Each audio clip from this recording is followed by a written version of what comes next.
हमारे YouTube channel ग्रह गोचर में आपका स्वागत है। इस चैनल के माध्यम से हम धर्म और संस्कृति से जुड़ी महत्वपूर्ण जानकारियां आप तक पहुंचाते हैं। तो हमारे चैनल को सब्सक्राइब कीजिए और महत्वपूर्ण जानकारियों का आनंद उठाते रहिए। आज हम बात करेंगे भाद्रपद महीने के शुक्ल पक्ष की एकादशी के बारे में, जिसे पद्मा एकादशी या परिवर्तनी एकादशी के नाम से जाना जाता है। बिहार, झारखंड और छत्तीसगढ़ में इसे कर्मा एकादशी भी कहा जाता है। सनातन संस्कृति में एकादशी व्रत का अपना विशिष्ट स्थान है। भगवान विष्णु को समर्पित ये व्रत महीने के दोनों पक्षों की एकादशी तिथि को रखा जाता है। इस तरह साल भर में 24 एकादशी होती हैं। अधिक मास होने पर 2 एकादशी बढ़ जाती हैं। हर एकादशी को अलग अलग नाम से जाना जाता है।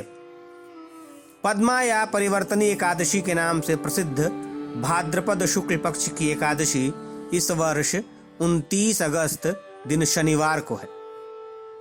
पद्मा या परिवर्तनी एकादशी जयंती एकादशी भी कहलाती है।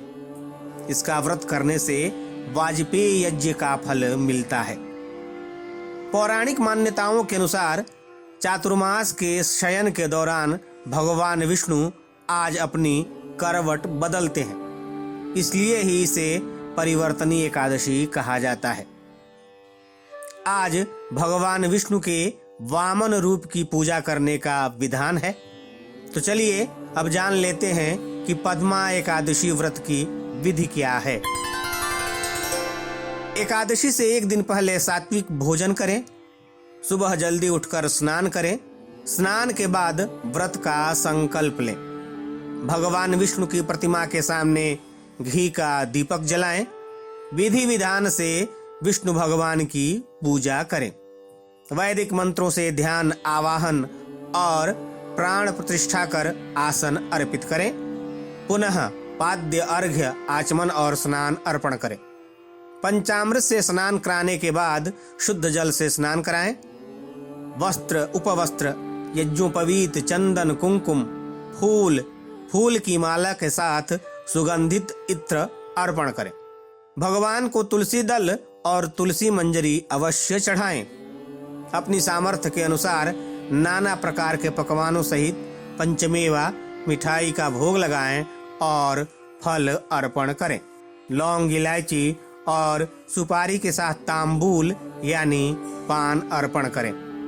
फिर दक्षिणा और आरती के साथ भजन करें।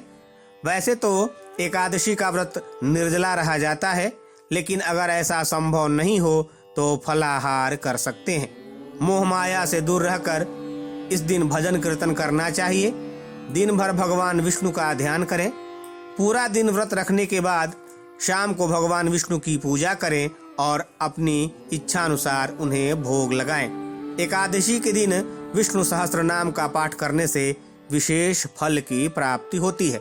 पद्मा एकादशी के दिन चांदी, तांबा और दही दान करना चाहिए। चलिए अब जान लेते हैं कि पद्मा एकादशी का पारण कब करें। किसी भी एकादशी व्रत का पारण द्वादशी तिथि में करना चाहिए। द्वादशी में किसी जरूरतमंद व्यक्ति या ब्राह्मण को भोजन कराएं। दान दक्षिणा देकर व्रत का पारण करना चाहिए। 30 अगस्त दिन रविवार को दिन में 8:47 तक द्वादशी है, इसलिए पारण दिन में 8:47 के पहले अवश्य कर लें। चलिए अब जान लेते हैं पद्मा एकादशी व्रत का महत्व क्या है। पद्मा एकादशी का व्रत महान पुण्यप्रद है। पद्मा एकादशी का व्रत करने से वाजपेय यज्ञ के समान पुण्य फल मिलता है। जिसने भाद्रपद शुक्ल एकादशी को व्रत और पूजन किया, समझिए उसने ब्रह्मा विष्णु सहित तीनों लोगों का पूजन कर लिया। जो विधि पूर्वक पद्मा एकादशी का व्रत करते हैं, वे सब पापों से मुक्त होकर स्वर्ग में जाकर चंद्रमा के समान प्रकाशित होते हैं और यश पाते हैं।